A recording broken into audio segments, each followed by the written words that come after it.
Okay, so today we're diving into something, well, something we see every day, water changing phase. Solid, liquid, gas. But we promise this isn't going to be your standard textbook review. Not at all. We're looking at the why behind it. Like, Yeah, why does condensation actually warm things up? It sounds wrong, doesn't it? it really does. So, yeah, our mission today is to get into the energy dynamics, the kinetic energy moving around during condensation, boiling, freezing. Yeah. We want those aha moments. Exactly. It's all about energy transfer. Understand that. And suddenly, things like cooking pasta on a mountain or how your fridge works make a lot more sense. And for this deep dive, we're drawing on some really solid academic work, particularly building on insights from Fizik, Öğretmeni, HACI VELİ TORUN. Really detailed stuff on the mechanics. Yeah, great source material. Yeah. The big picture really is that these phase changes are just molecules rearranging themselves. And when they do that, energy has to shift. That's the key. Okay, let's tackle that first surprising one. Condensation. We know it's gas turning back to liquid, like on a cold drink can. Right, the reverse of evaporation. But the idea that it's a warming process feels, well, counterintuitive. How does that work? Okay, think about evaporation first. To get a water molecule to jump from liquid to gas, it needs a lot of energy, right? That kinetic energy boost we call latent heat. Got it. It absorbs energy to escape. Precisely. Now, when that high-energy gas molecule bumps into a cooler surface like your cold can, it doesn't have enough energy to stay a gas anymore. It snaps back into the liquid state. And in doing so, it has to ditch that extra energy it was carrying. Exactly. It releases that latent heat it absorbed earlier. That released energy gets transferred directly to the cooler surface, warming it up. Ah, okay. So it's literally delivering heat packets. That's a good way to put it.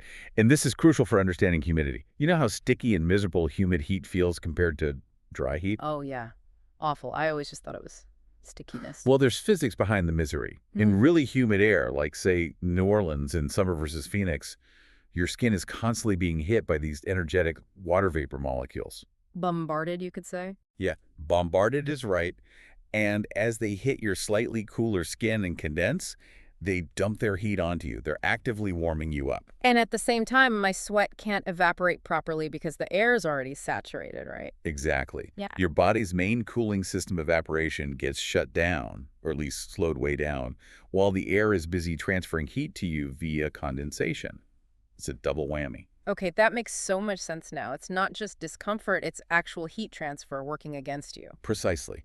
So moving from that to something more dramatic, boiling. Right, and boiling isn't just surface evaporation, it's happening throughout the liquid, those bubbles. Yes, the bubbles are key. Yeah. Boiling happens when the pressure inside those forming bubbles, the vapor pressure gets strong enough to push back against the pressure outside the liquid. The external pressure, you mean the air pressure pushing down on the surface? Exactly. Atmospheric pressure. They had to be equal for boiling to really take off. Which explains why altitude is such a big deal. Sea level, standard pressure, water boils at 100 Celsius. But go way up high, maybe 4,500 meters. Right up there, the air is thinner, so the atmospheric pressure pushing down is much lower. So the water molecules don't need to get as hot, don't need as much internal pressure to start forming those bubbles and boiling? You got it. At that altitude, the water might be boiling like crazy, but the temperature could be only around, say, 85 degrees Celsius. Which means, if I'm trying to cook my pasta up there. Yeah, it means you're going to be waiting a while. The water looks like it's boiling hot, but it's only 85 degrees C. Cooking relies on that heat, so things just take significantly longer. Frustrating. But we can flip that, right? Increase the pressure like in a pressure cooker? Exactly the same principle, just reversed. Seal the pot, pressure builds up inside, which forces the boiling point above 100 degrees C.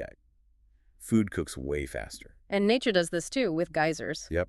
Deep underground, you've got water heated way past 100 degrees C, but the immense pressure from the rock keeps it liquid. Superheated liquid water. Right.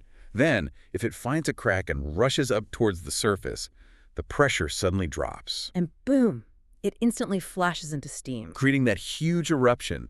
It's all about that pressure-temperature relationship. Okay, now for the really weird part. The sources mention something almost paradoxical.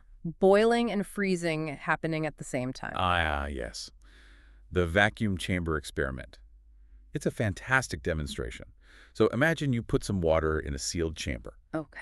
and you start pumping the air out, lowering the pressure inside, drastically, So you're reducing that external pressure we talked about? way down. As the pressure drops, the boiling point of the water also drops, right? Mm-hmm. Gets lower and lower. Like on the mountain, but much more extreme. Exactly. Eventually, the pressure gets so low that the water starts boiling really violently, even at room temperature, because its internal vapor pressure easily overcomes the tiny external pressure. Okay, but where's the energy for all that boiling coming from? We're not heating it. That's the crucial part. Yeah. The energy needed for that rapid vaporization, that latent heat, is pulled directly from the remaining liquid water itself. It's stealing its own heat. Essentially, yes. This incredibly fast evaporation causes the temperature of the liquid left behind to plummet really, really quickly. So fast. So fast that it drops below 0 degrees C and freezes solid While it's still boiling. simultaneously. Mm. You get ice forming in water that is actively bubbling. It's wild, but it perfectly shows how linked temperature, pressure, and these phase changes are. Wow. Okay. That really highlights how much energy is involved in the phase change itself. Right. Which brings us nicely to latent heat. The hidden heat. The energy cost of changing phase without changing temperature. Yeah, like when you're boiling water, the thermometer just sits at 100 degrees C. It doesn't climb higher until all the water's turned to steam. Why that stall? Because every bit of energy you're adding at that point isn't making the molecules move faster overall, which is temperature. It's being used purely to break the bonds holding them together as a liquid. Just snapping those connections to let them fly off as gas. Exactly. And the energy cost is specific. Let's look at the numbers for 1 gram of water. So they really tell the story. Okay, first, melting ice. Going from 0 degrees C ice to 0 degrees C water, what's the latent heat of fusion? For water, that takes 335 joules of energy for every gram, just to loosen up that rigid ice structure into liquid. 335 joules. Okay, now, the big one, boiling. Going from 100 degrees C water to 100 degrees C steam.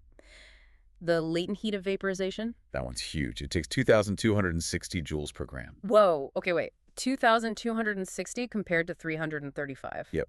Almost 7 times more energy is needed to turn boiling water into steam than to melt the same amount of ice. That's staggering. And that explains why a steam burn is so much worse than a burn from boiling water, doesn't it? Absolutely.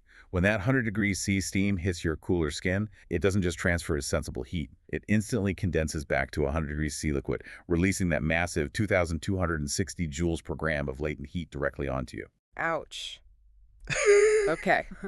That's a painful but effective illustration. It also means most of the energy used to boil a kettle is actually for that final phase change, not just heating the water up. By far. Getting water from, say, 20 degrees C up to 100 degrees C takes a decent amount of energy, sure. But converting that 100 degrees C water to 100 degrees C steam takes vastly more. Let's connect this energy stuff to some everyday things. Winter roads, we see the salt trucks out. Why does adding salt stop ice forming? Freezing point depression, right? Right. It's about disrupting the structure. Pure water molecules like to line up in a very specific, neat crystal lattice to form ice. Orderly. Very. But when you throw salt in, it dissolves into sodium and chloride ions. These charged ions get in the way. They're like obstacles. Making it harder for the water molecules to link up properly. Exactly. They interfere with the formation of that perfect ice crystal. So the water needs to get even colder. You need to pull out more energy to overcome that disruption and finally freeze. So the salty slush stays liquid even below 0 degrees C. Clever. Okay, from roads to rinks. Ice skating. What's the physics there? Is it really the pressure melting the ice? Yeah, that's the phenomenon called redulation. It's pretty neat. The ice skate blade is very thin, so your body weight creates incredibly high pressure on that tiny area of contact with the ice. Concentrated force. Right, and that intense pressure actually lowers the melting point of the ice, just slightly, right under the blade, even if the air is a bit below 0. So it creates a tiny, temporary layer of liquid water. Exactly. A microscopic film of water that acts like a lubricant, letting the skate glide smoothly. As soon as the blade moves on, the pressure is released, and that water instantly refreezes. Wow. So you're literally skating on a self-generated water track that disappears behind you. Pretty much. And finally, maybe the biggest application of this latent heat stuff in our lives.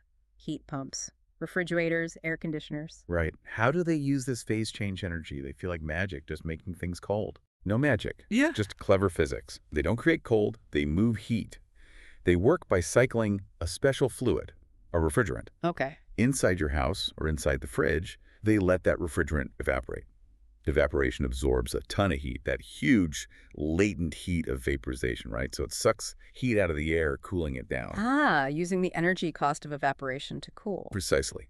Then they pump that refrigerant vapor outside or to the coils at the back of the fridge and use a compressor to increase its pressure and temperature, forcing it to condense back into a liquid. And condensation releases heat? Releases that same massive amount of latent heat it absorbed earlier, dumping it into the outside air.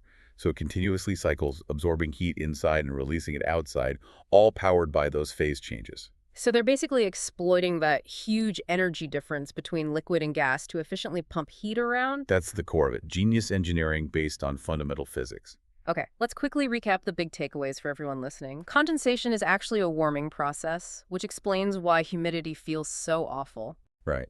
And boiling point totally depends on pressure, meaning water boils cooler at high altitudes, making cooking take forever. We thought water can do that weird trick of boiling and freezing simultaneously under vacuum conditions. A great demo of pressure and energy interacting. And crucially, the hidden energy, the latent heat needed for phase changes, especially vaporization, is enormous compared to just changing temperature. Yeah, that massive energy is what drives steam burns, makes AC units work, and even explains ice skating. We covered a lot, really digging into the details from our source material, again, thanks to the groundwork laid by Fizik, Öğretmeni HACI VELİ TORUN. Definitely helpful stuff.